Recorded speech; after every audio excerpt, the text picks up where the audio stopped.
I've always been fascinated by the rise and fall of great empires, and the Qing Dynasty is no exception. This wasn't just any dynasty. It was the last imperial dynasty of China, spanning from 1644 to 1912. But what if I told you that this empire, which would shape the course of Chinese history for centuries, began with a small group of horsemen from beyond the Great Wall? Let's take a step back to the early 17th century. The Ming Dynasty is in decline, and a group of fierce warriors known as the Manchu see their opportunity. Led by the ambitious Nurhaci and later his son Taiji, they begin to unite the tribes beyond the Great Wall. In 1644, they finally breach Beijing, and Emperor Shunji ascends to the Dragon Throne, marking the birth of the Qing Dynasty. But the Manchu rulers weren't content with just China proper. Under the reigns of Emperors Kangxi, Yongzheng, and Qianlong, the Qing Empire expanded dramatically.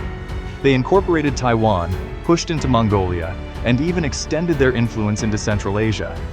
The Qing were creating one of the largest empires the world had ever seen. Now, here's where things get interesting. You might think that such a vast empire would be invincible, but the Qing faced numerous challenges. From within, rebellions like the White Lotus Uprising and the massive Taiping Rebellion threatened to tear the empire apart. These weren't just minor skirmishes. The Taiping Rebellion alone claimed millions of lives and nearly toppled the dynasty. But the threats weren't just internal. The 19th century brought a new danger: Western powers. The Opium Wars with Britain exposed the technological gap between China and the West. Then came the humiliating defeat in the Sino-Japanese War. The once mighty Qing Empire was being carved up by foreign powers, and the emperor seemed powerless to stop it. As we enter the 20th century, the Qing dynasty is on its last legs. Corruption is rampant, the economy is in shambles, and reformers are calling for change. The final blow comes with the Xinhai Revolution of 1911. Led by Sun Yat-sen and his revolutionary allies, this uprising finally brings an end to over 2,000 years of imperial rule in China. The fall of the Qing didn't immediately lead to a stable, modern China. Instead, it ushered in a period of warlordism and civil war. It wasn't until 1949 that Mao Zedong and the Communist Party would establish the People's Republic of China.